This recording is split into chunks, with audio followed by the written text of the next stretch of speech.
Good morning again. Happy New Year to everyone. This is our webinar about the Camino de Santiago, a trip that we have been planning to do for quite a while. In fact, I first started talking to Jeremy about this almost 3 years ago.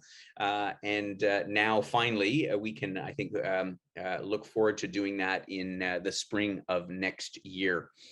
So let's get started. First of all, as I mentioned at the outset, I am back on the road again. I just traveled recently to Thailand, and I just wanted to, I always like to fill our members in on what the situation is like out there in the world. And I must say, I found, the airport in Toronto, where I departed from, was quite busy. Lots of people traveling. The flights were relatively full. I traveled through Frankfurt. Although the photo here seems to be devoid of people, but it was actually reasonably busy. And so there is a lot of activity going on in the world. I think people are anxious to get out and around. And I know there's lots of concerns that we're reading about in the media these days. But at the same time, I think that for those who are anxious to get out on the road, I think it's still okay to do that. I feel pretty good about it. But of course, we're watching things day by day and seeing how things go. Just a brief introduction for anyone who hasn't met me before, doesn't know what we're all about. So I'm the founder of Wheel and Anchor and also an author of a book called The Heart of Hospitality, which I wrote on the backs of my education in Austria, and also a trip I did to really go deeper on what hospitality actually means, particularly in a travel concept. It's a travel context. It's, for me, one of the most important hallmarks of our trips at Wheel and Anchor is finding great hospitality, delivering great hospitality, because let's face it, it's we take it for granted often, and it's such an integral part of the experience. And I've been doing trips for now over 30 years, bringing Canadians all over the world.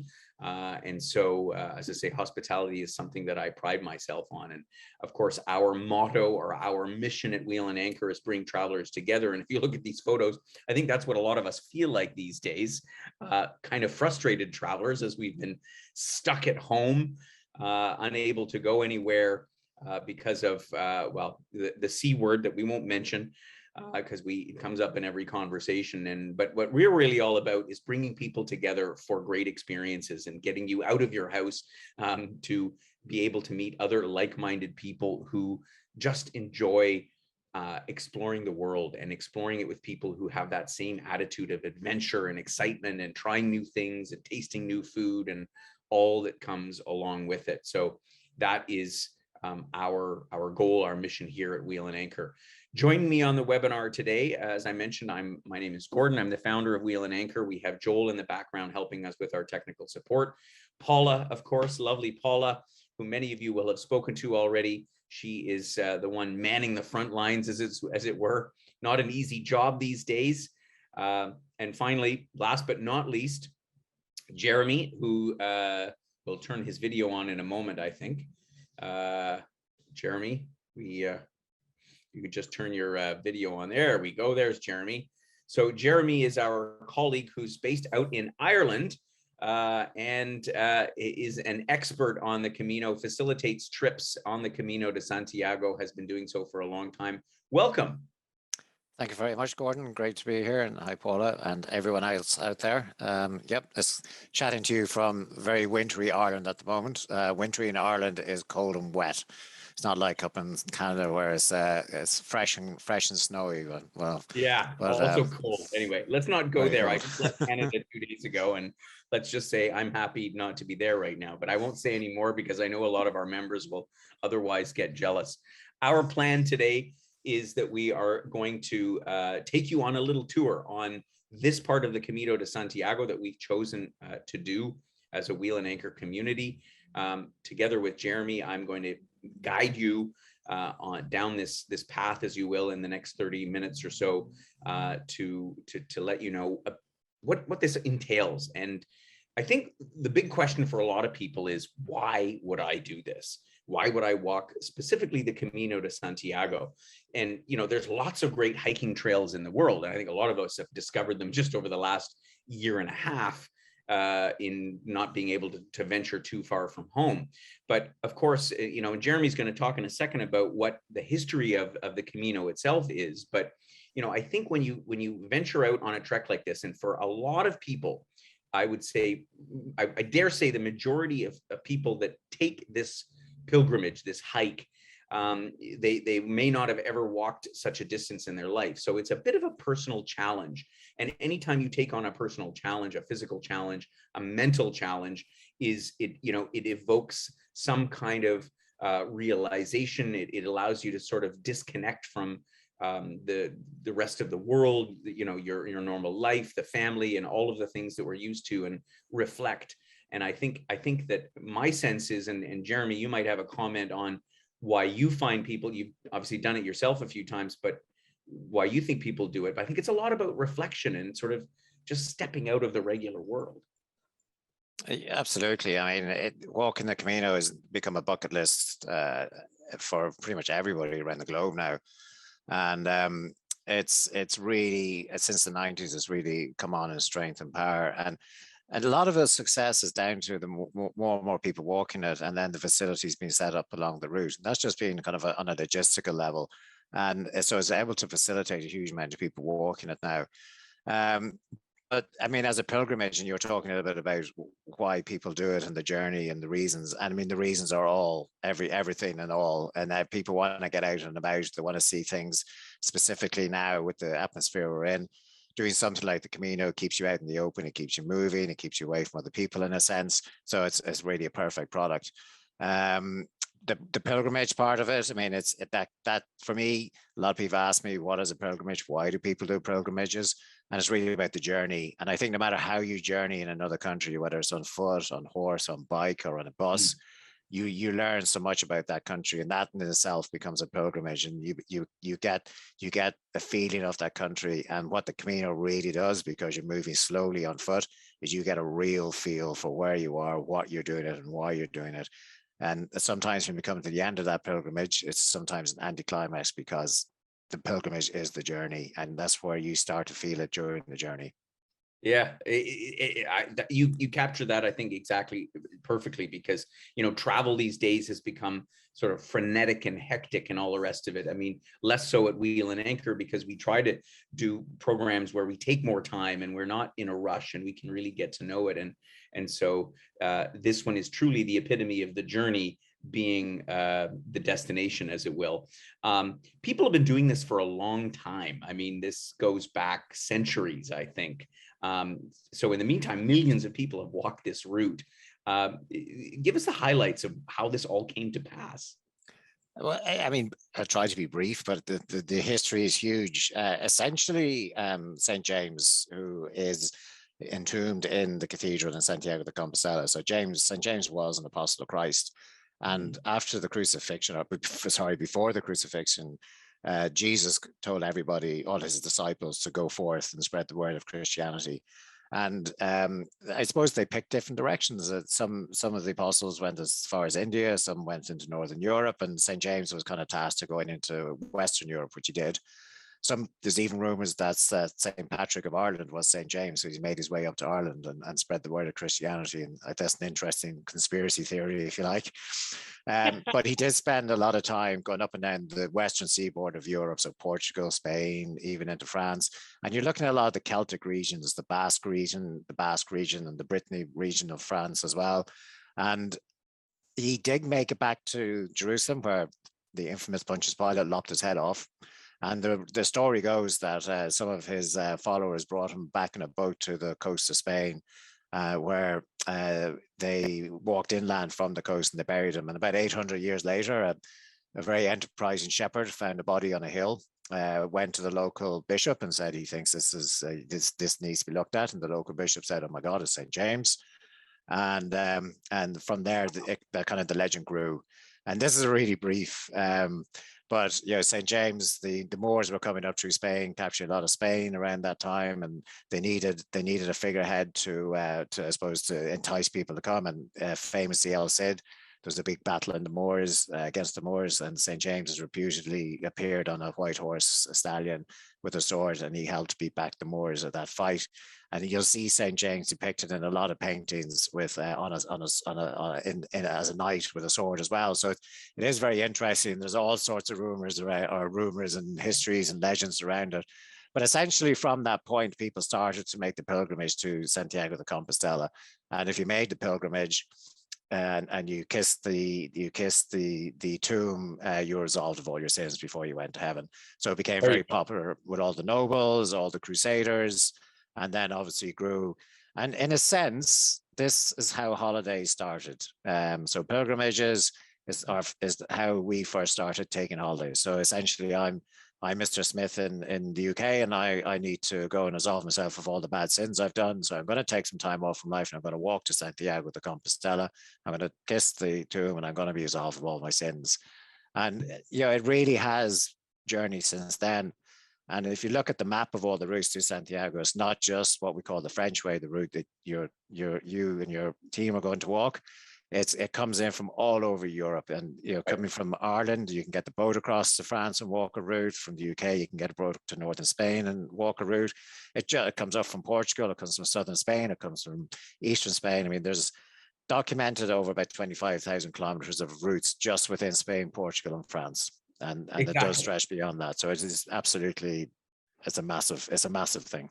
It's a massive thing. And I think you made a good point, which is why I brought this thing up on the screen. So the route that we're going to be walking on this trip is the last 100 or so, I think it's 111 kilometers from Sarria, which comprises the French way. And the French way is, I guess, arguably known as the original or the classic Camino de Santiago. Is that right, Jeremy?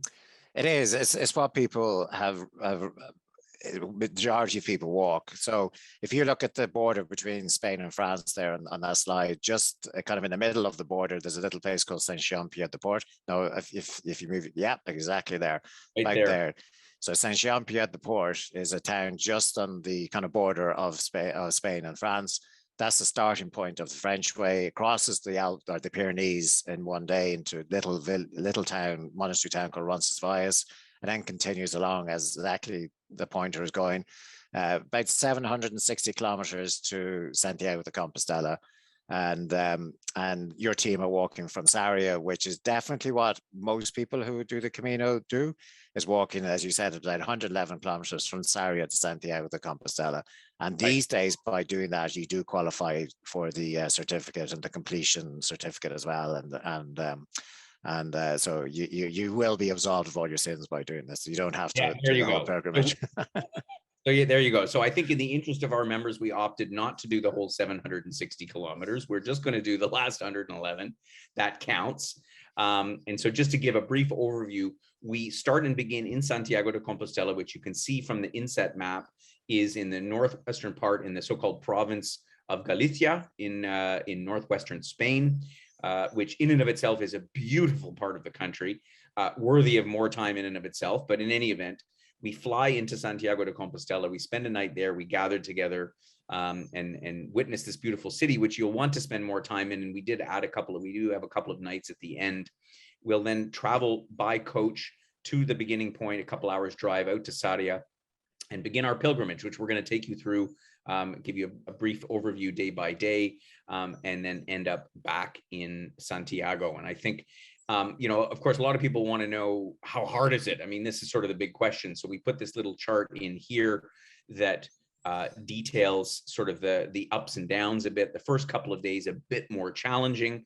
But I know that, because we've compacted this little elevation graph together, it's like, oh my God, it looks so steep. But, remember that, these, first of all, you're starting at, in around 400 meters above sea level. This is the part of the route that comes out of the mountains. So we have a little bit of the remaining mountains the first couple of days.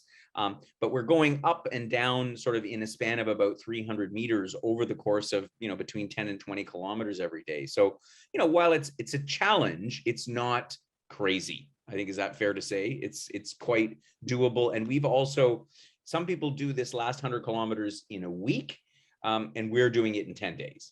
So we've just made it a little bit more palatable for our group so that it's comfy. I mean, but at the same time, still a challenge. So as Jeremy was saying, so part of the goal of doing the Camino is to get the Compostela. That's the certificate that you see here. You have to complete the last 100 kilometers to be eligible to get this. You receive it. You get your so-called pilgrim. We give you a pilgrim passport at the beginning, and along the way, you have to go and collect these stamps at the various stops. You have to collect a minimum of 2 per day, I think it is, Jeremy. And then when you present that, is that how it works? But essentially, the stamps are, you get a passport, and it's not a passport that has a legal entitlement. It's just Right. it's called a passport, and a lot of routes have those passports now. And if you in Canada, if you might find that they have a kind of a route that you get, and you get your passport stamped. So essentially, it's exactly right, Gordon. You have to get your passport stamped every morning, and then in the evening, which proves that you've done that section. The stamps are everywhere. They'll be in the accommodations that you stay in. They'll be in the butcher, the post office, the candlestick maker. They'll also be in all the churches. And you'll even come across some of the farmers who have handmade their stamps. So it's a little bit of a kind of a game at the end of it, by who can get the best and the nicest or most authentic looking stamp. And you can fill up your book very quickly, especially on this route. But it's fascinating tradition as well. And in the churches, you stamp the passport yourself, and you leave a little donation. You can light a little candle, and but generally, the basic need is to get one in the morning, get one in the evening. Yeah, exactly. And so let's cover off the program now, sort of day by day, what we can expect along the way. As I said at the beginning, we're going to fly into Santiago de Compostela. You can reach this city usually through gateways like Frankfurt or possibly even Amsterdam or Paris. There's different airlines flying into Santiago. Of course, these days flight routings are changing all the time, but it is relatively easy to get to from Canada.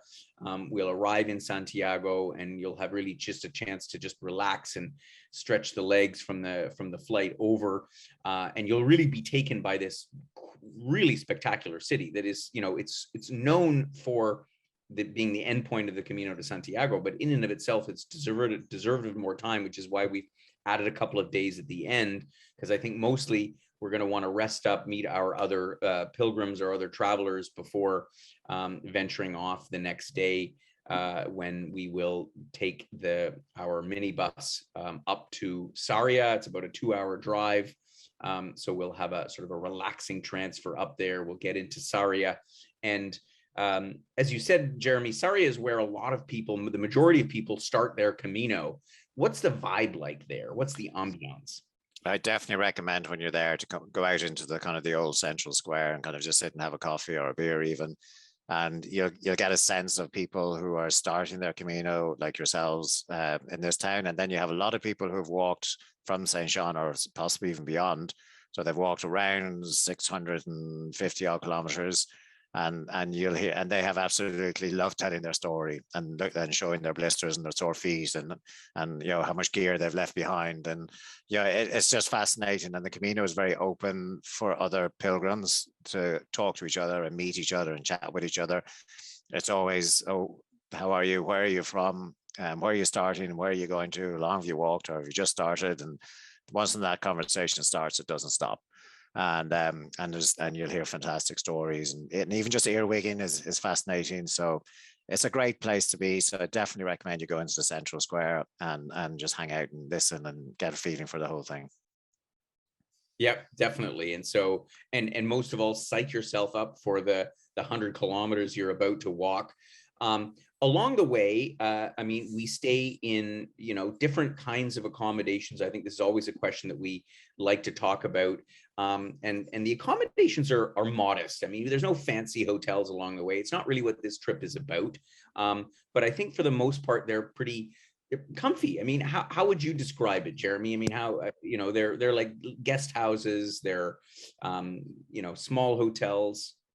Yeah, I mean, the Caminos, first of all, is famous for the hostels and or as they're known as the albergues, where you walk and you sleep with 40 other people, or you don't sleep, and you share other facilities. And we don't do that. So what we do Not doing that. is we source a good accommodation.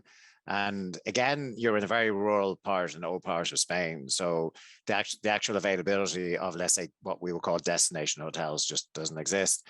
But Sarria is a large town and Santiago is also a city, Right. so there's good options there. So they're good, comfortable, well placed hotels.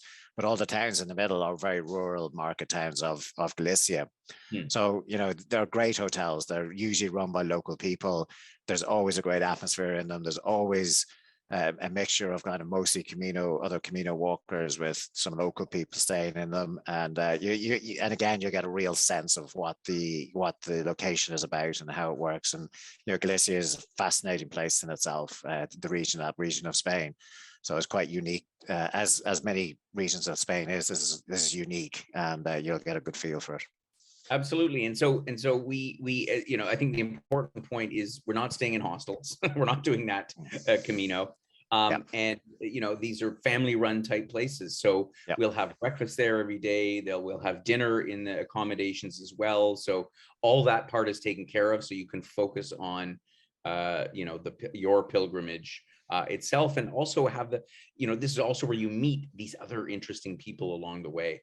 So our first day on the trip, which is actually the longest day on our pilgrimage. So we get the tough part at the beginning is from Sarria up to Portomarín. And I think, as you were saying to me earlier, Jeremy, this is where the route comes out of the mountains, and we go into this valley. What's it like?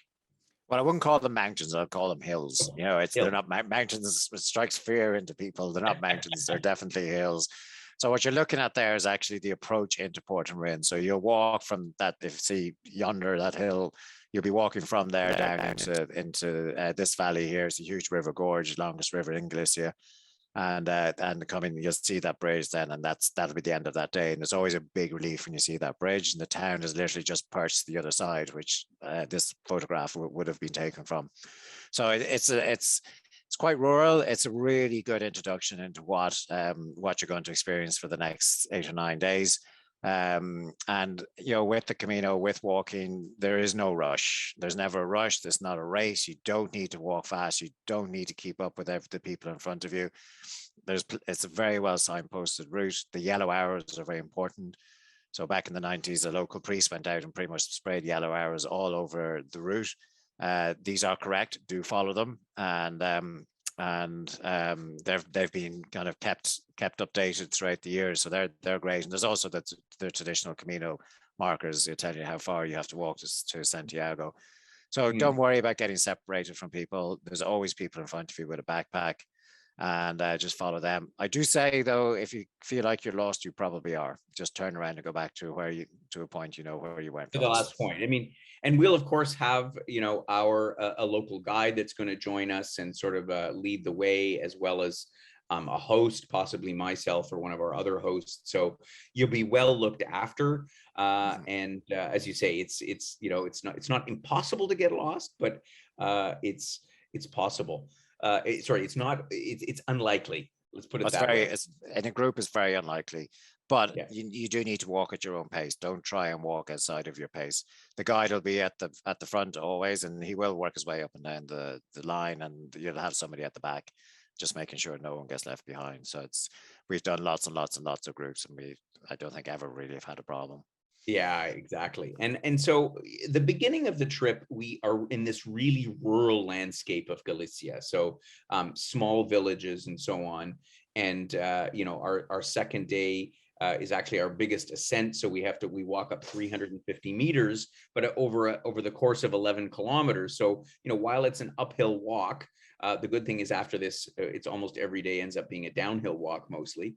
But what can we expect about the food along the way? So we'll have breakfast at our lodging in the morning before we leave, and we'll have dinner, of course, when we arrive. What are we going to be able to eat along the way? So as you can see from this photograph, you have a kind of a picture of a farm, and you can just see the umbrellas in the background there. So that's very typical. A lot of the local farmers have used their kind of farmyards and turned them into fantastic little cafes. And you can stop. There's every couple of kilometers, you'll find a number of them. And they are put in strategic points that they kind of realize that everybody has walked such a distance, so 3 or 4 kilometers, and they want to stop for a coffee, and you'll find a splattering of cafes there. Kind of around the lunchtime spot, there's always lots. So there's always one around the corner.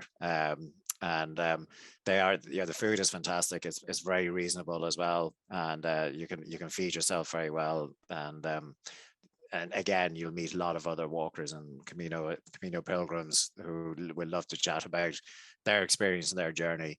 And they're great points. And every couple of kilometers, you'll come across one of these places or a number of these places.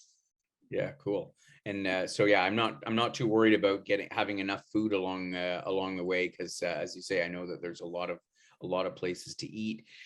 You talk a lot about the people that you meet along the way, and so each day of the trip, again, we're walking on average about 11, 12, 15 kilometers a day, a little more on the first day, more or less.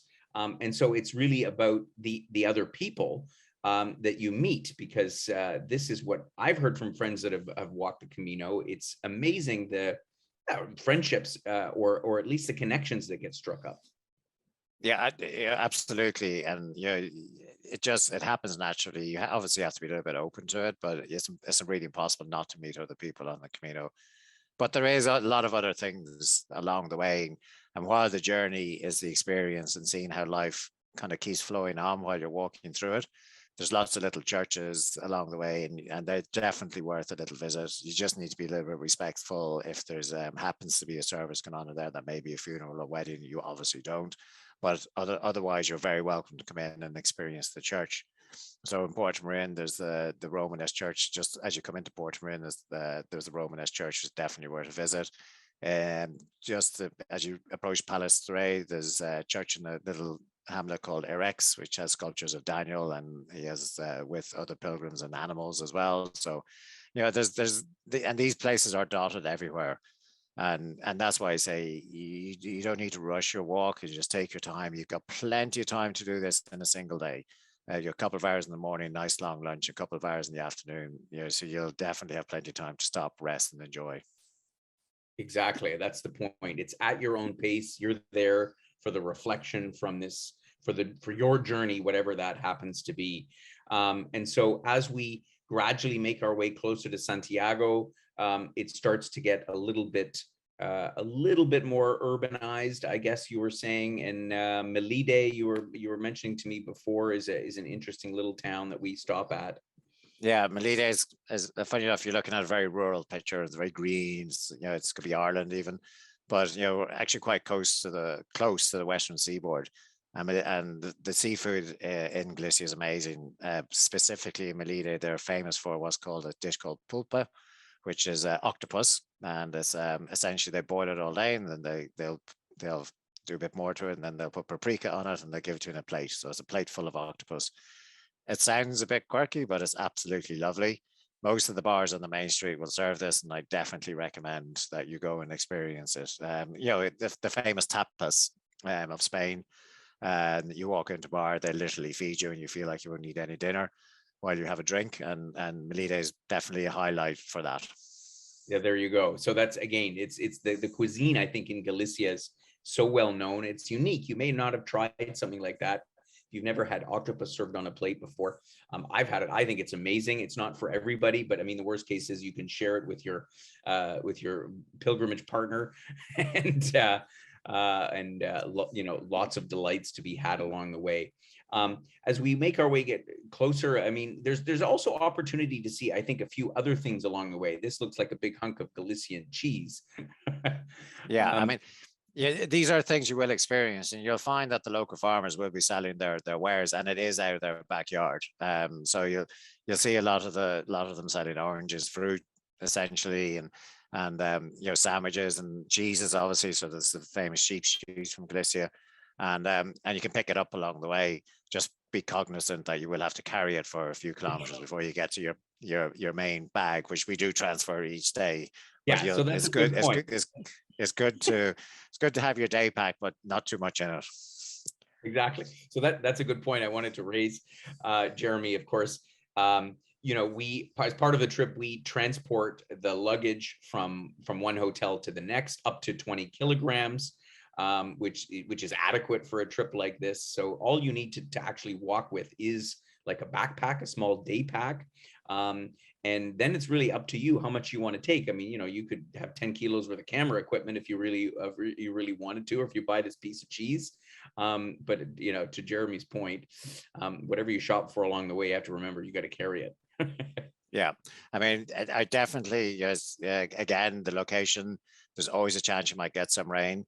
People always ask me, you know, how do I manage that? If it rains in Santiago, and I think you're planning to go April, May, so it's very possible you'll get rain. It always rains long, kind of hard and short in the morning, but you don't want to get wet.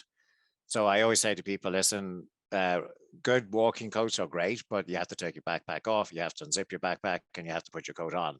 And by the time you've done that, you're probably wet. So having a poncho in a side pocket is a great plan, because you can just whip the poncho out, get it over you, and you stay dry. And ponchos are brilliant for that. Yeah. And it'll keep you dry all the way down to your feet, and that's important as well, because wet feet can cause blisters. So so again, another thing to have in your day pack is a spare pair of socks and a small little hand towel. So if you do need to change your socks, you can dry your feet before you put them on. And funny enough, coming up to Rua is a perfect place for that, because there's a spot in Rua where you can stop. A lot of people will bathe their feet and in the river just after this forest, actually. And it's a lovely spot, really, just to bathe your feet. And that's why a little hand towel in your day pack is good to have. So Yeah. yep. Yeah, perfect. And we'll obviously give lots of tips prior to the trip on how to prepare for something like this. I think a good question is, how fit do you need to be, or how, you know, what would people need to do beforehand to get ready for walking the Camino if they're presumably not hikers, not people that necessarily are walking 10 or 20 kilometers every day. You know, what are your thoughts there? Yeah, walking is a very natural pace for the human being. Anyone can go out and walk 20 kilometers on a day. This is rolling countryside, but all countryside is rolling. You're always moving up and down. And the challenge is doing it consecutive days. And that's where, you know, you'll find on the second day, you'll stiffen up a bit and you'll feel a bit sore. You wake up in the third morning and you're wondering why you're doing this. But somewhere along the third afternoon or fourth day, you'll actually get into the rhythm, and you know, you won't want to stop by the time you get to the end. That's pretty much a given for everybody, no matter what fitness levels are, because of the consecutive days. And that's the most important thing to remember. So my advice is get out there, you know, get as much walking done in as you can. Carry a backpack and chuck about 2 or 3 liters of water into it, so you have a bit of weight in your backpack. That'll help you strengthen up as well. And then as you approach your departure day, so maybe 6 weeks beforehand, try to, if you have time, try to start doing consecutive days. So over a weekend, maybe do the Friday, Saturday, Sunday, or Fridays or Saturday and Sunday. And that'll give you an idea of where you are, and also help you straighten up to the Camino. Definitely. Absolutely.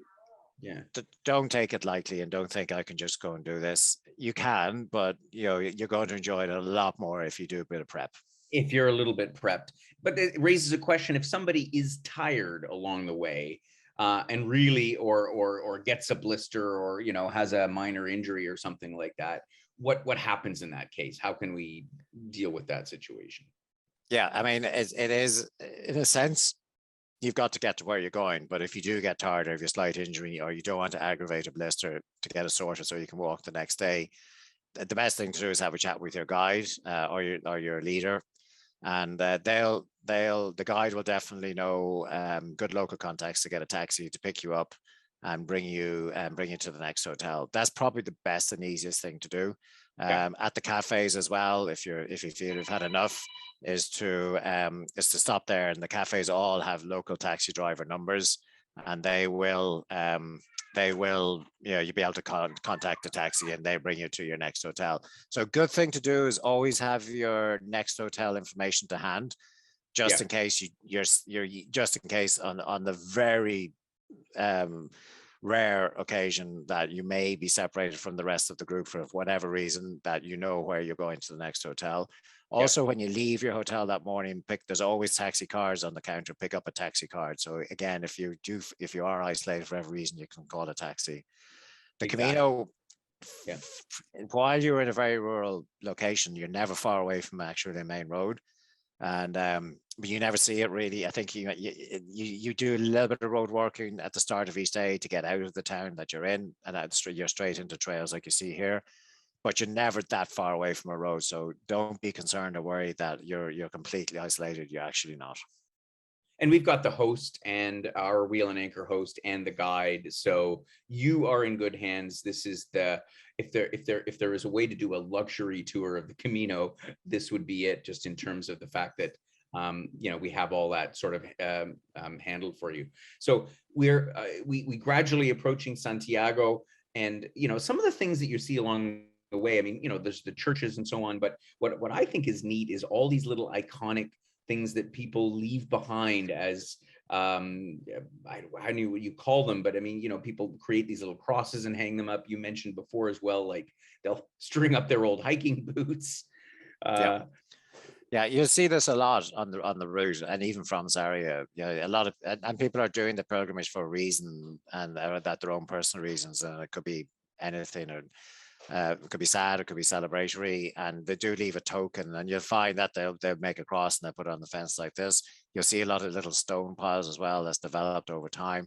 People will write messages on the stones as well, or the little notes on some trees. And yes, I've seen, yes, hiking boots tied to trees as well, so that's become quite popular. And funny enough, they don't see it as littering, and it is quite, it's part. I think it's now become part of the process, if you like, the traditions of the Camino. Traditions move along, and we make and create new ones, and this is, if you like, a new one that we've created for our generations. Yeah, absolutely.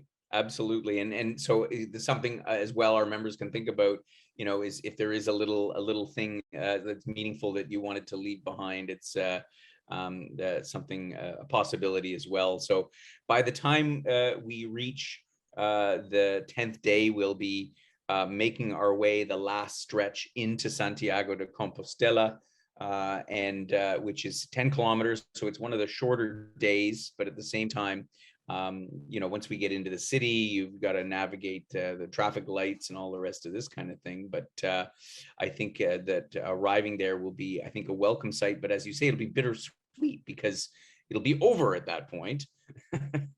Yeah, there's always a sense of massive sense of accomplishment. I've very rarely walked with a group who pretty much nobody has not cried or have some sort of emotional outpouring, which is fantastic. And it's not just you and your group, it'll be everybody who's finishing. So as you come into the square in Santiago itself, facing the cathedral, that's where you sit down and you contemplate what's happened, what you've done, how you've made that journey, what you've learned about yourself on that journey. And again, when you get over that and you start to watch other people, you realize that it's not unique to you, but it is just, the feeling is very unique, and it's something very special about it. It's And kind of, that's the emotion that we seek when we do something like this. absolutely. And we'll have the chance, hopefully, as well, to attend maybe one of the pilgrims masses in the cathedral. That's a little bit of a rite of passage as well for those that complete the journey, and part of this sort of emotional bringing together of the whole experience that we would have had. And after that, we'll go and settle in for a glass or two of wine at the local at the local tavern near our hotel. So after we've completed our journey, we'll have 2 more nights in order to spend a full day really soaking in Santiago, meeting other pilgrims, and again, as Jeremy says, reflecting on this whole experience that we will have had at that point, and how great it will make you feel. So as I say, we've added on a whole extra day because I think you'll really appreciate this lovely, and you see the main square there with these majestic buildings around it, the cathedral being sort of a centerpiece, and that's it. And then from there, we head off. We say goodbye to Santiago de Compostela, and we will. This program is actually the first of a number of modules, we're calling it, in our Iberian sojourn. So for those that are just in it for the Camino, we can continue to elsewhere in Europe or back home to Canada. Alternatively, our next stop will be Porto in Portugal, which is a couple of 100 kilometers to the south. We'll be talking about that probably in our next webinar in 2 weeks, so stay tuned for that. Just giving you a few details. Of course, it's all in the brochure, which was sent out to you originally in the newsletter just before Christmas. But if you didn't get it, we'll certainly send a copy out to you soon. Just to give you a sense of the program here, the pricing based on double occupancy at $35.90, and a modest upgrade for singles. But I must say that we have there's a very limited, because of the small size of these accommodations along the way, we have quite few single rooms available. So it's, and honestly, it's actually also nice to do this with a traveling partner. So if you are normally a solo traveler, you know, connecting up with somebody and sharing that experience, sharing the accommodation, I think is part of it. As far as what's included, as with most of our programs, all the transportations that needed, the transfers and so on, we'll have a guide with us the whole time. We'll have accommodation in all these guest houses with breakfast and dinner. So you're pretty much looked after, other than lunches that you need along the way. And you don't need much on a pilgrimage like this, because it's, you know, it is about the journey. And so there's not much else that's actually needed. Of course, airfare we will arrange for you if you wish, or you can do your own, or if you want to stay longer in Santiago, and of course travel insurance. And just to give you a sense, talking about airfare, you can fly into Santiago de Compostela for roughly a little bit more than what it would cost to fly to one of the major gateways in Europe, because of course we're connecting into there, but still I think within the realm of reality. And I see that one of our members had asked about other options to travel there. Just before we get to the questions, and if you do have any questions, now would be the time to pose them, and Paula will let us know what questions have come in. One of our members asked about taking the train from Madrid to Santiago de Compostela. Is that a possibility, Jeremy? Has anybody done that?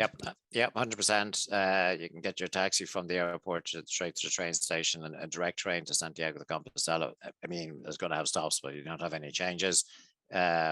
It is about 6 hours train journey.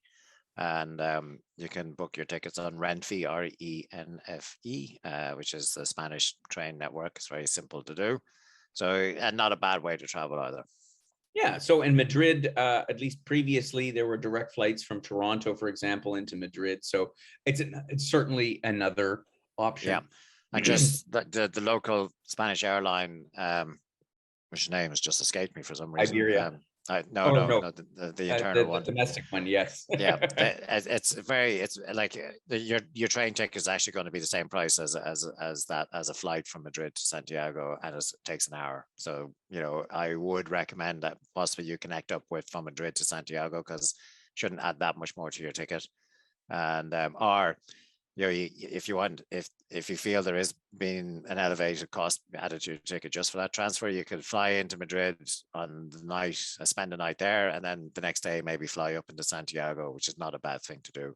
I don't recommend taking disconnected flights on the same day, because it doesn't work a lot of the times. No. But if you give yourself an overnight, it does give you the advantage then of just getting a local, much more inexpensive flight into Santiago. Absolutely. Paula, what other questions have come in from members that we can address before we sign off here? There was the other question, which you've touched on. Like most questions that have come in, you guys have touched on, so you've done a great job. But there was one specifically asking the flexibility to stay longer and fly home from another location. Absolutely. So as with any of our trips, because we are focused on the land portion of it only, you know, you can extend in Santiago, or you can go off on your own. So there's no problem of that. You can, whatever you do before and after is completely up to you. We can facilitate extensions either pre-trip start or at the end of the trip. And as I mentioned, we will be continuing this trip. The continuation of it will be Porto and the Douro Valley, which will immediately follow. And so those that come along with us, and I know some of our members have already indicated they want to come along on that, we'll take the train down from Santiago to Porto and on the departure day, and then begin on that journey. So that's no problem. Perfect. Everything else I have checked off that you'd already answered throughout the presentation. So I think we're good Okay, for perfect. now. All right, Oh. good. Well, then that's good. Then we've answered all the questions. Just want to take an opportunity to thank Jeremy for your time on today and in giving us a little bit of guidance on what this trip is all about. Of course, if anybody has any questions, you can always email us or give us a call. Paul is always there to take your questions and your comments. Jeremy, it's been a pleasure. Thank you very much, Gordon. It has been a pleasure. I always love talking about the Camino. It's a fantastic trip, amazing destination. So hope to see you all there. Yes, indeed. And we would love to. It's still a long ways off, but I know that given what's happening around the world now, a lot of our members are earnestly making travel plans for 2023 and see what happens here over the next few months. But just a quick note on that. Yeah. We've had people, especially from the US and Canada, mostly on the Camino since July 1st of last year, uninterrupted. So I think that's a huge success story, and well done on Spain on creating the safety and atmosphere that people can still come and experience that country. A very, very good point. I think, Spain, I mean, there was like most places had their challenges at the beginning, but have things well under control. And so, and listen, this is obviously the kind of trip too that, you can easily be socially distant or physically distant from your other travelers. So that's a very, very valid point. Good. Well, thanks again, everyone. Yeah, sorry, Jeremy. No, I'm just saying thank you. And we hope to see you there. Great. And thanks for all of our members for attending today. I look forward to catching up with you again very, very soon. And stay tuned for announcements on our upcoming webinars that will be happening. The next one will be week after next, and the details will be in our newsletter this weekend. Take care, and I look forward to seeing you all again very, very soon.